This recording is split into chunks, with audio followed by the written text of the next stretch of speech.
சிக்கனில் இப்படி ஒரு பிரியாணியை இவ்வளோ நாள் நமக்கு தெரியாமல் போச்சேன்னு ஃபீல் பண்ணுவீங்க.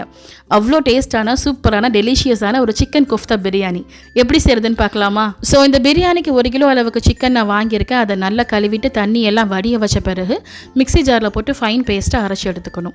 இப்போ இதுக்கு 2 பல்லாரி வெங்காயம் 2 பச்சை மிளகாய் வந்து சாப்பரில் போட்டு இந்த மாதிரி கொரகொரப்பாக அரைச்சி எடுத்துக்கிட்டேன். நம்ம அரைச்சி வச்சுருந்த சிக்கனில் இந்த வெங்காயம் பச்சை மிளகாய் இந்த 2யுமே சேர்த்துட்டு நான் மல்லி இலையை வந்து சின்ன சின்னதாக கட் பண்ணி சேர்த்துருக்கேன். சாப்பரில் மல்லி இலை போட்டோம்னா அந்தளவுக்கு அரைஞ்சி வராது.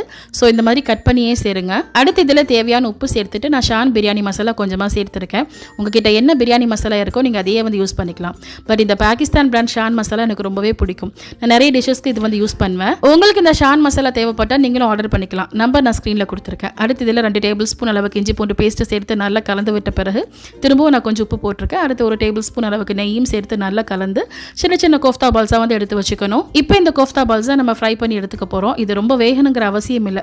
ஜஸ்ட் அந்த அவுட்டர் லேயர் மட்டும் குக் ஆகி வந்தாலே வந்து போதும். ஸோ ஒரு பாதி அளவுக்கு சிக்கன் வெந்த பிறகு தனியாக ஒரு பிளேட்டில் வந்து எடுத்து வச்சுருங்க. நான் இதுக்கடையில் இந்த பிரியாணிக்கு தேவையான அரிசி எல்லாம் கழுவி ஊற வச்சு எடுத்துக்கிட்டேன். இனி ஒரு பிரியாணி பேனில் சிக்கன் பொரிச்சு வச்சிருந்த எண்ணெயும் சேர்த்துட்டு எக்ஸ்ட்ராவாக இன்னும் கொஞ்சம் எண்ணெய் வந்து ஊற்றிருக்கேன். இந்த கோஃப்தா பிரியாணிக்கு வெங்காயம் கொஞ்சம் அதிகமாக சேர்த்துக்கணும். ஸோ ஒரு 400 கிராம் அளவுக்கு நான் பல்லாரி வெங்காயம் வந்து ஸ்லைஸாக கட் பண்ணி வச்சிருந்தேன்.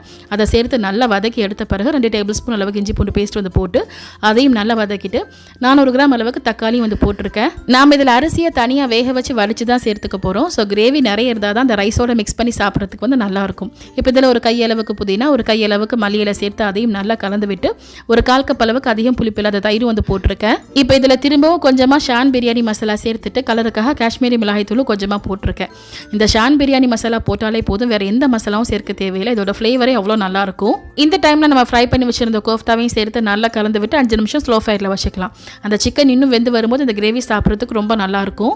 இந்த சைடில் ஒரு பெரிய பேனில் கொஞ்சம் நிறைய தண்ணி சேர்த்து தேவையான உப்பையும் போட்டு தண்ணி கொதிச்சு வந்த பிறகு நம்ம வாஷ் பண்ணி வச்சிருந்த பாஸ்மதி அரிசியை சேர்த்து ஹை ஃபயரில் 8 நிமிஷம் வேக வச்சு எடுத்துக்கணும். நல்லா வெந்த பிறகு வடிச்சு எடுத்துக்கலாம். நான் இந்த அரிசி வடிக்கிற சில்வர் வடிகட்டி வந்து கொஞ்சம் நாளைக்கு முன்னாடி தான் ஃப்ளிப்கார்ட்டில் வாங்கியிருந்தேன். சீப்பான ப்ரைஸ் தான், ஆனால் பொருள் நல்லா தரமாக இருக்குது. ஸோ யூடியூப்பில் பார்க்குறவங்களுக்கு மேலே லிங்க் வந்து கொடுத்துருக்கேன். இன்ஸ்டாவில் பார்க்குறவங்க லிங்க் கமெண்ட் பண்ணுங்கள், டிஎம்மில் சென்ட் பண்ணுறேன். இந்த பிரியாணி பேனில் போட்டிருக்க சிக்கன் கோஃப்தா பால்ஸ் நல்லா வெந்த பிறகு ஆயில் கொஞ்சம் தனியாக எடுத்து வச்சிருக்கேன். அப்புறம் ஒரு பாதி அளவுக்கு கோஃப்தா பால்ஸையும் தனியாக எடுத்து வச்சுக்கிட்டேன். இனி லேயர் பண்ணிக்க வேண்டியதான். முதல்ல கோஃப்தா பால்ஸ், அதுக்கு மேலே சோறு, அதுக்கு மேலே கோஃப்தா பால்ஸ், அதுக்கு மேலே சோறு. கொஞ்சமாக கோஃப்தா பால்ஸ் வந்து மேலேயும் வந்து வச்சிருக்கேன். அப்புறம் நம்ம எடுத்து வச்சிருந்த ஆயிலை சேர்த்துட்டு பாலில் கொஞ்சமாக சாஃப்ரான் போட்டு ஊற வச்சிருந்தேன். அதையும் ஊற்றிட்டு சோறு வேக வச்சிருந்த தண்ணி ஒரு 1/2 கப் அளவுக்கு எடுத்திருந்தேன். அதையும் போட்டு தம் போட்டுக்க வேண்டியதான். நான் யூஸ் பண்ணிருக்க இந்த பேன் வந்து கீழே அடிப்பிடிக்காது. ஸோ நான் தவா எதுவும் வந்து வைக்கல. 10 நிமிஷம் ஸ்லோ ஃபயரில் தம் போட்டிருந்தேன். அவ்வளோதான், சூப்பரான கோஃப்தா பிரியாணி வந்து ரெடி ஆயிடுச்சு. நீங்களும் இந்த மாதிரி ட்ரை பண்ணி பாருங்கள். ட்ரை பண்ணி பார்த்துட்டு உங்கள் ஃபீட்பேக் மறக்காமல் கமெண்ட்டில் சொல்லுங்கள். தேங்க்யூ.